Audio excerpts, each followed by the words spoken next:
সবসময় তো আমরা এগ রোল চিকেন রোল খেয়েই থাকি। আজ বানাচ্ছি পনির রোল।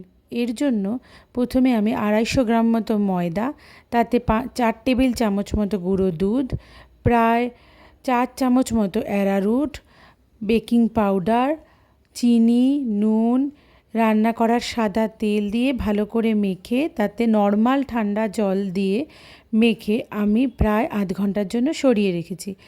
এরপরে পনিরগুলোর মধ্যে 1 চামচ করে আদা রসুন বাটা নুন, হলুদ, জিরে গুঁড়ো, লঙ্কার গুঁড়ো দিয়ে ভালো করে মাখিয়ে 10 মিনিট সাইডে রেখে দিচ্ছি।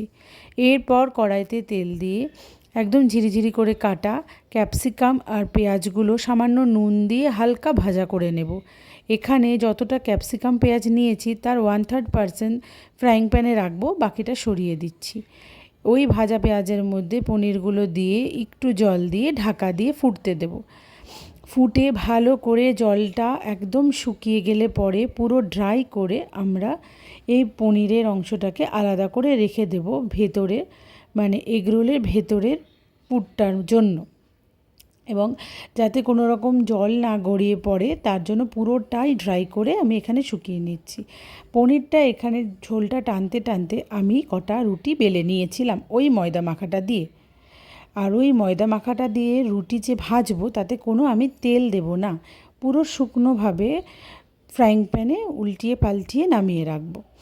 এরপর এই রুটিগুলো সেকা হয়ে গেলে পরে একটা বাসনের মধ্যে রুটিটা নিয়ে তাতে মেয়োনিজ আর টমেটো সস 1 চামচ করে দিয়ে ভালো করে স্প্রেড করে দিচ্ছি।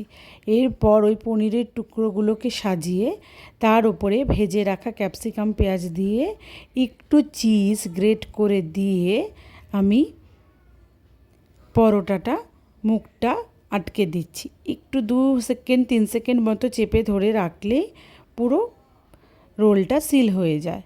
এরকমভাবেই আমি 2টো রোল বানিয়ে নিয়েছি। এরপর ফ্রাইং প্যানে বাটার দিয়ে সেটা গরম করে ওই রোল দুটোকে বসিয়ে একটু ঢেকে রাখবো, যাতে নিচটা একটু ব্রাউন ব্রাউন হয়ে যায় আর ভেতরে চিজটাও একটু গলে যায়। এরপর রোল দুটোকে উল্টিয়ে ওই পিঠটাও ভেজে নেব। দেখো কত সুন্দর রং এসেছে। এরপরই একটু উল্টিয়ে ফিরিয়ে দিলেই গরম গরম সার্ভ করলেই রেডি। আমার রান্নাটি ভালো লাগলে আমার চ্যানেলটি সাবস্ক্রাইব করুন।